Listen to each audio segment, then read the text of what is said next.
बिस्मिल्लाहिर्रहमानिर्रहीम अस्सलाम वालेकुम स्टूडेंट्स। आपके पेपर अच्छे नहीं हो रहे या आपका कोई टफ सब्जेक्ट आने वाला है और आपकी ज़ीरो तैयारी है, ज़ीरो प्रिपरेशन है और आपको बिल्कुल भी नहीं पता कि अब आप क्या करने वाले हो, कैसे उसको प्रिपेयर करोगे, तो ये वीडियो आप लोगों के लिए है। चाहे आपका सुबह पेपर है, इस वीडियो को लाजमी देखना। इसमें बेसिकली बताने ये लगा हूँ कि आप कौन सी मिस्टेक्स स्टिल कर रहे हो। आपको पता भी है कि पेपर आपका इस तरह से आएगा, लेकिन फिर भी आप वो मिस्टेक कर रहे हो जो कि नहीं करनी चाहिए। और आपको करंट पेपर्स की जो थोड़ा सा तैयार करने का पर्पस भी बताऊंगा, ठीक है। देखें, सबसे पहले तो हमारा जो व्हाट्सएप चैनल है, अगर मैं आप लोगों के साथ शेयर करूं, फर्स्ट कमेंट में भी लिंक है, तो इसमें भी काफ़ी ज़्यादा मैंने जो करंट पेपर्स हो रहे हैं वो शेयर किए हैं। उसके अलावा गाइड भी किया है जितना मुझसे हो सका है, ठीक है। अब बताने का पर्पज़ ये है कि जब आपको पता चल गया, जैसे मैं आपको बताता चलूँ यहाँ पे, ये इंग्लिश 101 की एक फ़ाइल थी बनाई मैंने, इस पे वीडियो भी बनाई और इसमें मैंने क्या किया था, कुछ कॉमन जो करंट पेपर आ रहे थे वो कलेक्ट किए थे, ठीक है। अब इस कलेक्शन का पर्पस ये था कि इसके अंदर मैं वो चीज़ें देखूं जो कॉमन है, ठीक है। जो स्टूडेंट बोल रहे हैं कि कॉमन चीज़ें हैं ना जो, वो मैं यहाँ से ढूंढूं और पता चलेगा कि यार पेपर जो है ना वो फाइल से आ रहा है या नहीं आ रहा, नहीं आ रहा, ठीक है। इसी तरह हैंड आउट से आ रहा है या नहीं आ रहा, कंसेप्चुअल आ रहा है या नहीं आ रहा, या कौन से ऐसे टॉपिक्स हैं जो मोस्ट इंपॉर्टेंट है जहाँ से पेपर रिपीटेड आ रहा है, ठीक है। जैसे यहाँ पे अगर मैं आपको बताऊँ, हमारे जो CS101 की वीडियो मैंने बनाई और इसके अंदर वो मैंने इंपॉर्टेंट टॉपिक्स भी बता दिए। सेम एज इट पर्पस बताने का ये है आप लोगों को कि आप अगर करंट पेपर करना चाह रहे हो तो उसके अंदर सबसे पहले ये चीज़ देखें, पेपर की नोयत को समझें कि पेपर कैसा आ रहा है, ठीक है। सबसे पहला पॉइंट, ठीक है। चाहे आपका पेपर वो लास्ट डे पे है चाहे पहले है, उसकी नोयत को समझें। पहली चीज़ आपने ये कर ली कि पेपर कैसा आ रहा है, कौन से टॉपिक से आ रहा है, कौन से जो मॉड्यूल्स है वहाँ से आ रहा है। जैसे पार्ट 301 का कुछ स्टूडेंट ने बताया कि 7 लेक्चर से लेके 15 तक आ रहा है, एक एग्जाम्पल दे रहा हूँ, तो ये आपको पता चल गया कि यार ये वाले जो लेक्चर हैं ये ज़्यादा इंपॉर्टेंट है और आपके पास टाइम कम है। अब दूसरी पॉइंट यहाँ पे ये नोट कर लें कि क्या वो फाइल से आ रहा है या नहीं आ रहा, नहीं आ रहा, ठीक है। सिंपल इज़ दैट कि फाइल से नहीं आ रहा तो फाइल करने का फ़ायदा नहीं है, आपके पास टाइम ऑलरेडी कम है, आप फाइल पे डिपेंड नहीं कर सकते, ठीक है। आपको एक एग्जांपल दे के समझा रहा हूँ।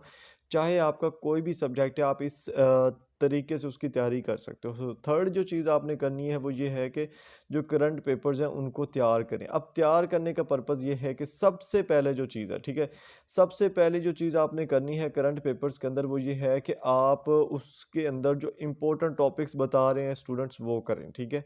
फॉर एग्जांपल जैसे CS101 की मैं बात करूं, ठीक है, उसके अंदर स्टूडेंट ने बताया जो जो इम्पोर्टेंट टॉपिक्स है जहां से ज़्यादा आ रहा है, जैसे बाइनरी से आ रहा है या उसकी वो एब्रीविएशंस आ रही हैं इस तरह से, लाइक पार्ट 301 के अंदर जो वो 7 से 15 लेक्चर्स तक ज़्यादा आ रहे हैं। तो ये जो चीज़ है जो इम्पोर्टेंट बताई जा रही है उन टॉपिक्स को सबसे पहले करें, चाहे आपका सुबह पेपर है, ठीक है। ये एक पॉइंट हो गया। उसके बाद दूसरा पॉइंट ये है कि आप वो टॉपिक्स करें जहाँ से मतलब बिल्कुल थोड़े से ज़्यादा, मतलब एक तो इम्पोर्टेंट टॉपिक्स हैं, एक उनसे थोड़े से लेस इम्पोर्टेंट है, बट वहाँ से भी इक्का दुक्का आ रहे हैं, ठीक है। उनको जब टाइम बचे तो उनको प्रिपेयर करें। ये हो गया आपका दूसरा पॉइंट, ठीक है। दूसरा और तीसरा जो पॉइंट है उसमें ये है कि अगर स्टूडेंट बोल रहे हैं कि कुछ जो पेपर्स है वो मतलब कि कुछ वीडियो से आ रहा है, या वो क्विज़ 1 2 3 की वीडियो से आ रहा है, या जो फाइल है 1 2 3 वाली, या कोई पुरानी करंट पेपर्स की फाइल है उसमें से आ रहा है जिसमें कुछ MCQ सॉल्व्ड हैं, तो थर्ड जो आपका होना चाहिए वो जो टाइम आपका बचेगा वो आपने थर्ड पार्ट को देना है, ठीक है। 3 हिस्सों में डिवाइड कर लेना सिंपली। फर्स्ट आपका हिस्सा क्या होगा, इंपॉर्टेंट जो टॉपिक्स आ रहे हैं करंट पेपर्स के अंदर रिपीट हो रहे हैं, इंपॉर्टेंट जो मॉड्यूल्स हैं उनको सबसे पहले तैयार कर लेना है। उसके बाद सेकंड पॉइंट जो आ रहा है उस पे आ जाना है, थर्ड पॉइंट जो आ रहा है उस पे आ जाना है, ठीक है। अब ये चीज़ तो आपको समझ आई होगी कि करंट पेपर को इस तरह से करना है। अब करंट पेपर्स बेसिकली जो ऑथेंटिक करंट पेपर्स होते हैं वो आपको मिल तो जाएंगे, ऑलरेडी हर ग्रुप्स में ही शेयर हो रहे हैं, ठीक है। तो आप हमारा व्हाट्सएप चैनल भी ज्वाइन कर सकते हैं, उसमें भी आपको मिल जाएंगे। और अभी मैंने आज ही मैसेज किया है क्योंकि स्कूल के बाद ही मैंने आके मैसेज करना होता है। ये अभी 4 बजे मैंने ऑलमोस्ट मैसेज किया है, इसमें काफ़ी स्टूडेंट ने शेयर किए होंगे, वो भी मैं यहाँ पे शेयर कर दूंगा, ठीक है। और एज इट हमारा जो सेकंड चैनल है व्यू स्टडी पोर्टल, उस पर भी काफ़ी जो करंट पेपर्स हैं वो शेयर हो रहे हैं, आप उसको भी फॉलो कर सकते हैं, ठीक है।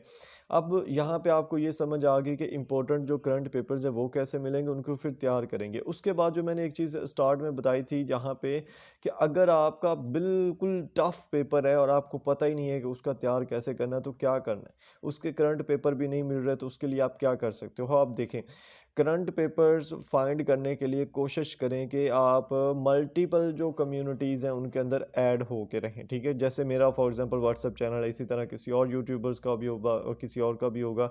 नॉर्मल काफ़ी ज़्यादा आपको व्हाट्सएप चैनल्स देखने को मिल जाएंगे जिनमें आपको फॉलो करके रखना है। उसमें आपको करंट पेपर्स अपने फाइंड करते रहना है, ठीक है। जो टफ सब्जेक्ट है आपका, मोस्टली टफ सब्जेक्ट जो होता है ना, वो एट द लास्ट जो होता डे होता है एग्ज़ाम का, उस पे रखा होता है स्टूडेंट्स ने।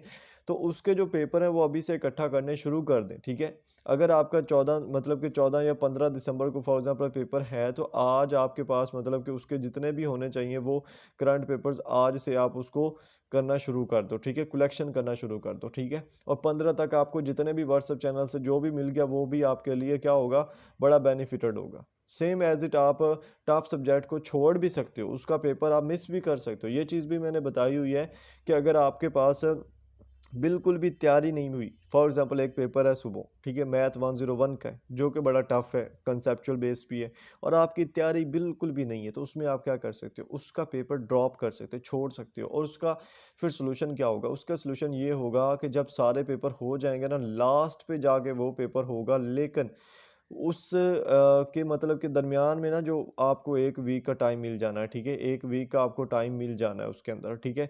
और 1 वीक में बहुत अच्छी प्रिपरेशन हो सकती है। अब इसको बोलते हैं रीशेड्यूल करना, ठीक है? रीशेड्यूल के ₹2000 चार्जेस होते हैं एक सब्जेक्ट के। और यहाँ पे देखें, जैसे फॉर एग्ज़ाम्पल ये आप आएँगे ना जब यहाँ पे स्टूडेंट सर्विसेज़ में, ठीक है? स्टूडेंट सर्विसेज में आएँगे तो आपको यहाँ पे अप्लाई फॉर रीशेड्यूल का ऑप्शन नज़र आता है, उसमें आके आपको यहाँ पे वो शो हो जाता है आपका सब्जेक्ट, ठीक है। और उसका मतलब कि जो डेट होती है वो भी आ जाएगी कि फ़लाँ डेट को ना, वैसे वो 1 वीक बाद नेक्स्ट जो संडे आ रहा होता है उसको होना होता है, ठीक है। तो ये वो तरीका है जिसमें आप अपने सबसे मुश्किल सब्जेक्ट को इस तरह से पास भी कर सकते हो, क्योंकि जब आपके पास 1 वीक का टाइम आ गया तो आप उसको अच्छे से प्रिपेयर कर सकते हो, ठीक है। तो ये थोड़ी-सी चीज़ें थी जो आप लोगों के साथ शेयर करनी थी, होप सो आपको पसंद आई होंगी। अगर आई हैं तो आपने चैनल को लाज़मी सब्सक्राइब करना है। मिलते हैं नेक्स्ट वीडियोज़ में, अपना ख्याल रखिएगा। अल्लाह हाफ़िज़।